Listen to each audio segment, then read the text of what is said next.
They do it because it's expected and then learn the reality after the fact.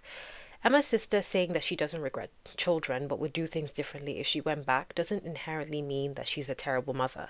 Just like we are all aware, if we're being honest, that a mother expressing only positive thoughts about motherhood publicly doesn't automatically mean that they're a great one.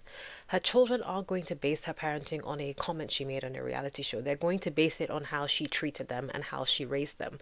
If anything, I think Emma's sister is a kind of mother who often has children that are able to express themselves more freely, knowing that their mother isn't perfect and that they shouldn't have to be either.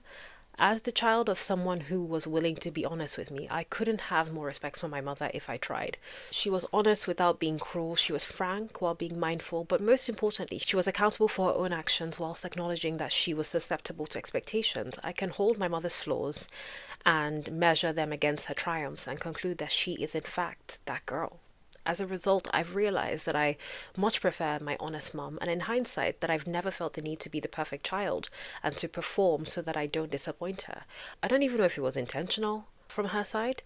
Our relationship feels like a cocoon from a very harsh world, even when we disagree. Emma's sister is brave, in my opinion. She's one of the women who are paving the way for younger women to make a different choice or make a more informed choice, and I applaud her for that because, one, I knew that all the mothers who couldn't relate or could relate but don't challenge the status quo would come out with their pitchforks with the intention of tearing her down rather than understand her.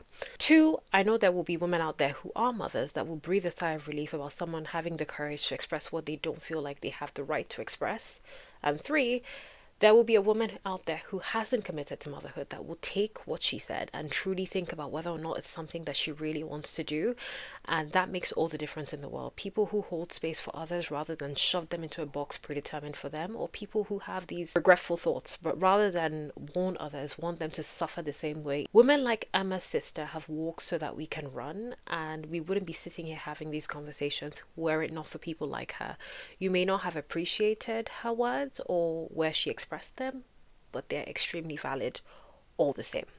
I think due to the disproportionate amount of criticism leveled at mothers, I think mothers feel this pressure to appear perfect and to appear as if motherhood is the best thing that has ever happened to them. And while I don't doubt that motherhood is the best thing that has happened to some people, I am fully aware that we all know somebody who should not have been a mother, but is a mother solely because society said that is what she was supposed to do with the rest of her life. And so she did it, and now she regrets it and is obviously trapped in the decisions that she made.